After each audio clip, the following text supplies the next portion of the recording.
Welcome back everybody to PetaPixel. It is Chris Nichols here. Today we've got a short and sweet video for you, but we're going to be talking about the worst thing about every camera manufacturer. I'm in so much trouble.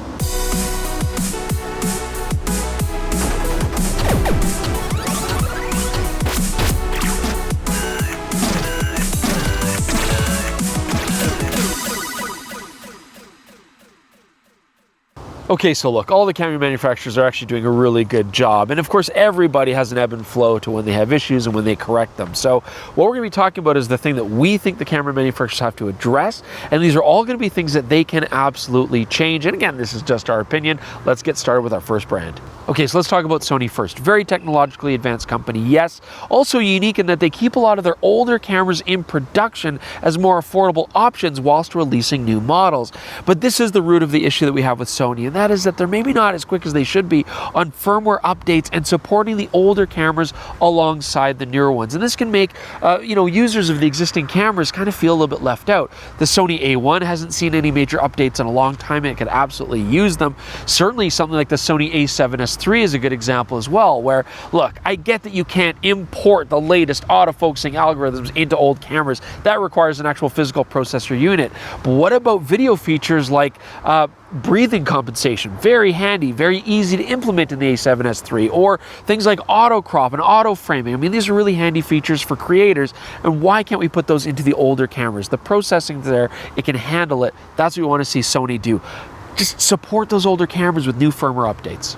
Okay, let's talk about Nikon next. I mean, the fact of the matter is they've been doing a pretty good job. They've had a great couple of years here. The Z9 was revolutionary. The Z8 really bringing amazing value for the dollar to the pro market.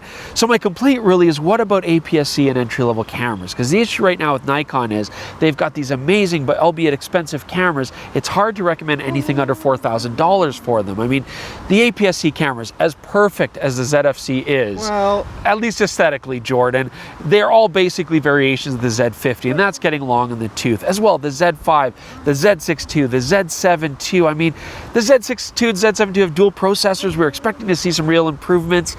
I think what we're really going to have to see, though, is new cameras come out that have a lot of the benefits that the Z8, Z9 bring to the table. Now, I know some of these things are going to be hard to implement because it's based on a stack sensor, but there's other stuff like just 3D tracking implementation. I feel they should have switched that over in a lot of their cameras already. Also, universally, if I'm on the topic, it'd be nice if the autofocus in general could focus while it's raining and snowing, but I'm sure that'll get addressed too. But we need to see some powerful new affordable cameras that are very competitive from Nikon. Okay, let's talk about Canon next. I mean, they've actually done a lot of work here as well. Their sensor technology's improved. Their autofocus is fantastic. I mean, it's really very competitive. Really, with Canon, well, we've got a few little things they still haven't fixed. I mean, the enable, disable thing in eye detect, where it says enable, but it's already enabled. We need a D to make it grammatically correct, or disable, but it's already disabled. Just give us the D there so that we know what we're doing. I mean, that's an easy fix.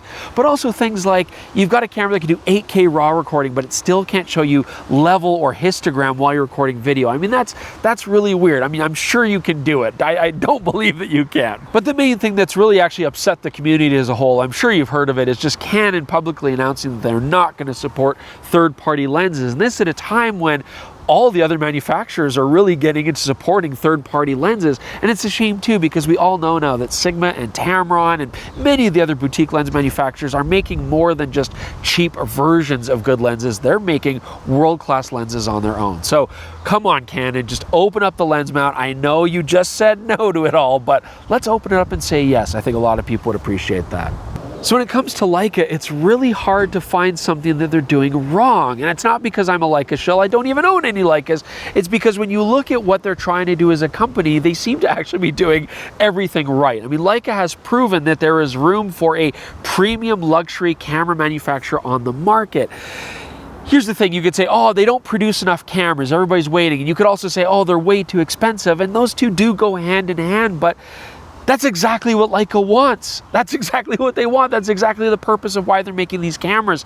And I would argue that the Q3 and the Leica M, which are very prestigious, expensive cameras, do offer the user a very unique shooting experience. That is part of what you're paying for. So if I was gonna pick an elephant in the room, especially if we're going off the basis of a unique shooting experience, I guess it would be the SL lineup. I mean, they're beautiful cameras, the menus are really nice. I mean, they do have interesting ergonomics and they take beautiful photos, but they're very similar shooting to a Panasonic full-frame mirrorless camera, and so we're not getting that same, unique shooting experience that we get with the Q and the M. Is there a way to fix that? I don't know. I mean, I get that they want to have a more mainstream way of people to stay in the Leica brand, but still have usability that's a lot like other mirrorless cameras, but I feel like you'd be much better served looking at a Sony a7R5 or the Panasonic full frames or Nikon or Canon, for example. So what can they do to differentiate that? I still want somebody to make that digital TLR. Maybe Leica should make a digital TLR. That would be unique. Okay, let's next talk about Ricoh, Pentax. I mean, two brands under the same parent company, Ricoh. The GR series is great. It's a cool niche product. I don't think we need to complain there. But let's talk about Pentax, because that's the big household name that everybody wants to hear about. Now, when Pentax first said they're only going to make DSLRs, be the last DSLR manufacturer, that actually sounded pretty smart, because I could see Pentax really becoming like Leica. You know, they can't compete with Sony or Nikon or Canon in the mirrorless market. Make something unique, make something niche that people really love. So all we need to see now is some new modernized DSLRs. I mean, the K1 could use some love, absolutely. The K3 III, though, that's been some nice updates that we've seen there. But we have some issues here. First off, I think that they could really go into making more affordable but more sexy retro SLRs. Go back to their Pentax roots. They've got beautiful designs. Make some boutique cameras. I think people would really love that and buy into that. Also, lens-wise, I mean, there's a lot of great lens formulas that were made by companies like Sigma and Tamron. Pentax had a lot of partnerships with these companies. I don't expect those companies to retool their own production to make those SLR lenses, but certainly Pentax could license some of those great formulas, remake them for Pentax, just get some new exciting SLR lenses in on the market, and that could really help boost them. So just throwing some formulas out there. I mean, the Sigma 18-35-1.8 was a beautiful APS-C lens. They did make that in Pentax mount, but there's gonna be very few people who own that lens out there. So let's rebrand it a Pentax 18-35-1.8, you know, stuff like that. Tokina 11-20 was really cool. There's some awesome telephotos from Tamron's, some really nice macros like the 60 and 90. So let's put Pentax on these, let's re-release them. I think that'd be a really good move. All right, let's talk about Panasonic Corporation next. I mean, they've done an amazing job becoming a premium video camera making company, absolutely. I mean, their hybrids are incredibly popular, but really, you could argue that they've been kind of leaving the photography world a little bit behind. So I'd like to see some love there. Also, I'd like to see that love in some of the more smaller formats, like, you know, bring back the GF series, which is wildly popular, or the GM series. I mean, there's just nothing like that on the market. And with modern technology, I think that could be really compelling again for a lot of users. I mean, I know you've got the GH6, that's a brand new micro four thirds camera, but it's a video-based camera, and also it's huge. I think there's a real pull for smaller cameras, and this is the perfect time to do it because, you know, Panasonic has now built up a hybridized phase and contrast detect system. It's not just DFD anymore. Now you've got phase detect. That made a lot of news. We got to ride that momentum and start releasing that into photo-based cameras. So the company that was formerly Olympus was taken over recently by OM System, and I mean, it's still a very new venture, so we got to give them some slack. They haven't had much time to really start developing new things. And to be honest, the OM1 that they came out with was a fantastic camera. Stacked sensor, brand new menu system, great subject detection modes, I mean, very rugged as usual, you know, totally new design visually. So I think it was a really beautiful camera. But then they also came with the OM5, and look, I'm not complaining. The OM5 is effectively a rebadged EM5 Mark III.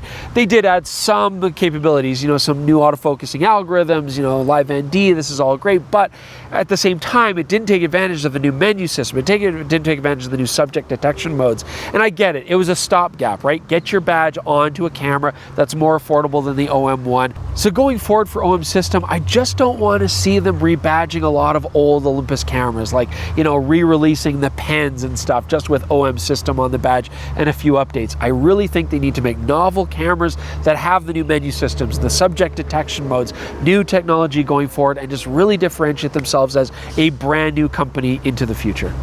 Okay, so let's talk about Fujifilm next. Now, as a company, they're actually making some really good moves. I mean, they use very advanced sensors in their APS-C cameras. They're very competitive. You get some full-frame models. They've upped their autofocus game in a big way. Their video game has been upgraded in a huge way. Now, what am I going to complain about? You might think, oh, Kaizen, but honestly, I think they've been doing pretty good with Kaizen. It's slowed down, but they're still supporting some of their older cameras with firmware updates. My main issues with Fujifilm are going to be this. I think it's time for a full menu overhaul. I never loved their menus in the first place. I didn't find them that intuitive, but they worked. But there's a lot of clunky things like face detect and subject detect features being separated, which just unnecessarily slow you down.